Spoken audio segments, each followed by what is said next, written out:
well, we are back on He Said. She said. And again, this is Michael. This is Jamie. Hey, Jamie. Hi. Got a question. Yes. We had talked about, and sometimes these won't be played in the same order, but we had talked in a previous podcast. And again, of course, if this is the first one that's played, it wouldn't have been a previous podcast. But anyway, we mentioned about relationships where a person with experience wants a relationship with someone who has no experience because they don't want to be judged against whatever their experiences are.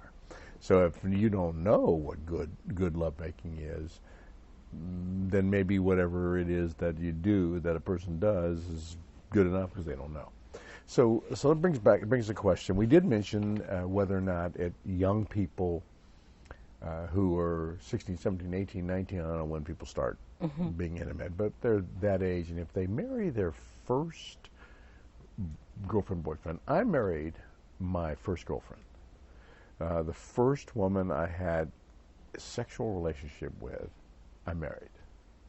Not because of that, but I married her because I got her pregnant, That happens. And it happens. I got her pregnant, and I decided to do the right thing, so I married her, and I joined the military so I can get a little bit of a training, some kind of a career, so that I could support the family.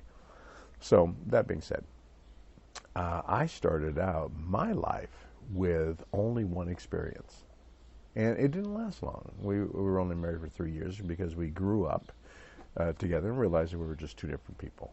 And so if you get married at 16, 17, 18, 19, 20 years old, and that's your first partner, do you think the chances are that if you have a long-term relationship, that's a problem? There's so many factors with that, and I've seen different versions. So I do believe the sexual relationship within the marriage or dating or whatever is very important for it to be healthy, for it to survive. But if you're factoring the age thing, there's different perspectives. Like, I have someone in my family, similar scenario. She was never with anybody else, but her spouse passed away in his 60s recently. So they've been married the whole time. How long were they together? Approximately. From high school, 16, up until 60s. Wow. So, because he just passed a few years ago. So, and that's the only person I think she's been with, because she might have been same thing, she got pregnant. And she was 17, the same partner for 40, 50 years. And they had 2 more kids after that. So same. I don't know about him, but but for her, and and it was the love of her life, whatever. And then for me, I didn't marry the first person I was with, but I got married young. So I think that even though he wasn't the first, I don't think I was that experienced because of age. Because when you're young and you're doing, no one knows what they're doing. I don't know, so it's almost like it doesn't count. You know how it works, but I don't know what's good. That's good. I knew nothing. I don't know why. It's in hindsight, I don't know why we were doing it. I don't know. Just because everybody else was. Yeah. But for me, I feel like the impact of the relationship was if you focus on the sexual aspect, because I think, I met my husband when I was 19, and I got married at 22. So he's older, so it's different. So he has more of the experience. So I think most of the time this is me kind of catering to what he wanted, and which I think is common for all women anyway. So, and he would even ask, because we were very open people and very vocal. He would ask, "Oh, what do you like?" And I'm like, "I don't know."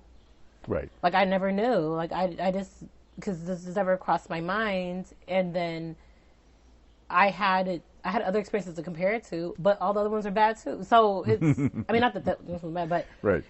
But so it wasn't even about that. I think you just need time to just get to know yourself. I don't think you need to have 1,000 partners, but you just have to. I think with age, you just get more confident and then more open to talk. You mentioned that a couple of times in discussion about age thing.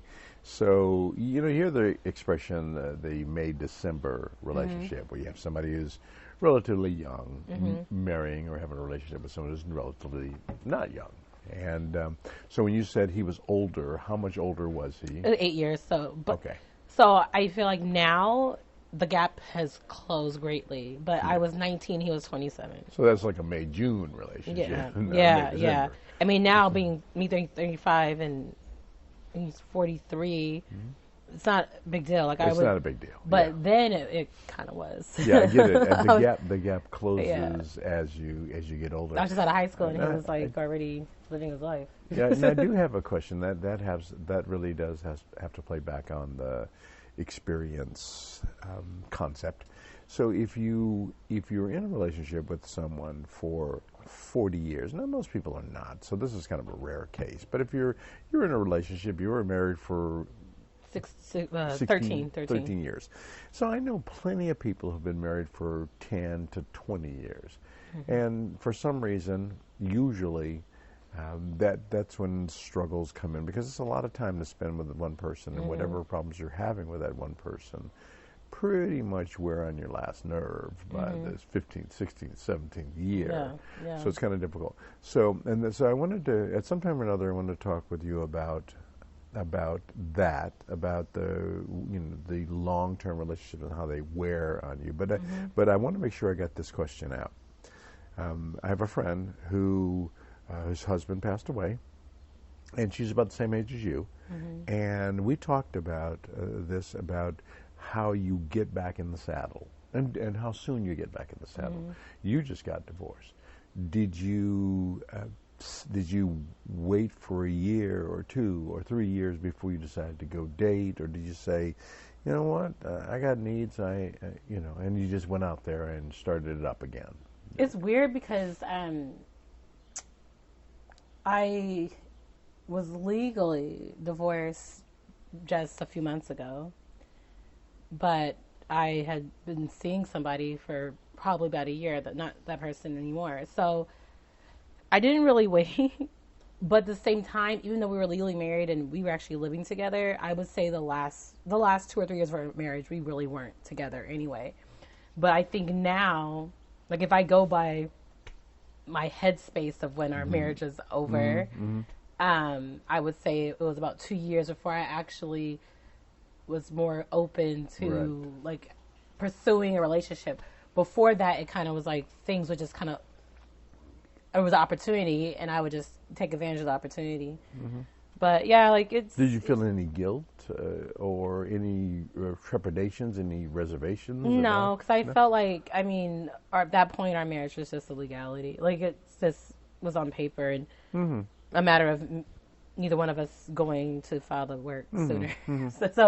So I didn't. And then, but once I moved in, the one thing was we lived together, so it was kind of weird, but so I didn't like date that much. But once I moved out, which was just in November, then I started actively like really pursuing. So before I moved out, I really didn't pursue other people. It would just be more like if somebody expressed interest and found out, oh, you're not with that person anymore, and then, but I don't know. I think it's different for everybody because a lot of people would tell me, oh, maybe you need to be single for a while and by yourself. I'm like, no, because I think emotionally I felt like I was disconnected for so long. Ready to move on. I'm done, and and it gets lonely. It's like I need something. Like I don't need to be in a commitment, but I don't think there's anything wrong with me. Right. But I have some friends that are like, oh, maybe you should wait. Maybe you should wait. I'm like, no, for what? Like just for me to be at home, like by myself. Like I don't.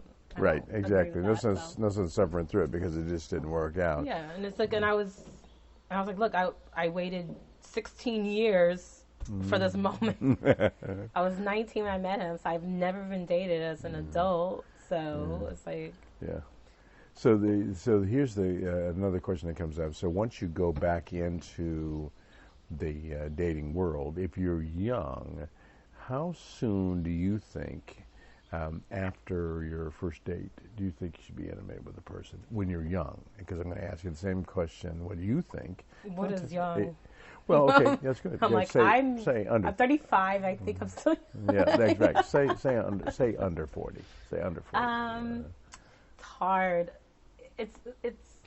I don't know. That's such a hard question. Yeah, Because, it is. I think that if I was telling my daughter, I would say wait a very long time. Darn right, wait till you're 50. Yeah, but for me, I just think it's, you know, just do what you feel, but you also have to understand the consequences. And I think everybody has different perspective, and it probably really depends on the specific relationship with that person. Because from my experience, you know, I haven't been really out dating that long, but I've met a few people in the short period of time. The times where we did hook up on the first night, I do feel like that kind of set the tone. So what kind of tone did you think that set?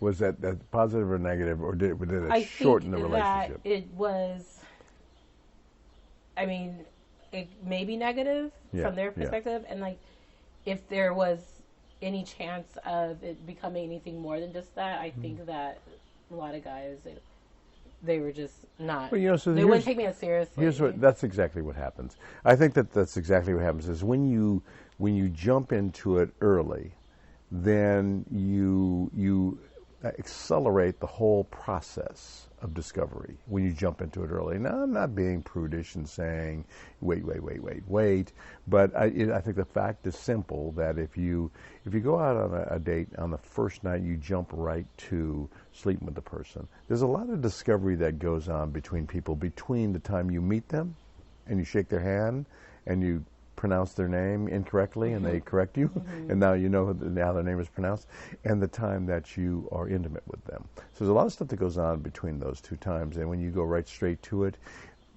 I think what happens is people get sidetracked and distracted, and instead of discovering those things between the handshake and the body shake, that what they do is they just skip all that and they just go to all the body shake related stuff. And it's hard because I was actually having this discussion with one of my friends. I said, oh, you know, I didn't even meet this guy yet. But I said, okay, I'm going to try not to sleep with him right away, see what happens. But we're saying it's not fair because if you want to, you should be able to. But it's like, but as a woman, you're judged. Yeah, I get that. I get that. If you want to, you should be able to. But you also should be aware of the consequences. I know. And we said, I was like, so now I have to wait just because, you know. Well, yeah, I think you should wait for the right reason. Yeah. So then it's just like now it's just a matter of you to understand, like, okay, if this person, if you think that this is somebody you want to continue to see, then you're just going to have to hold out. But it's just, as a woman, I hate it because it's such a double standard because a guy is going to be a viable candidate regardless. But the conditions are the same. Yeah, so whether it's a female or a male, the parameters and conditions are the same. That if you jump right to it, you miss out on the interim stuff.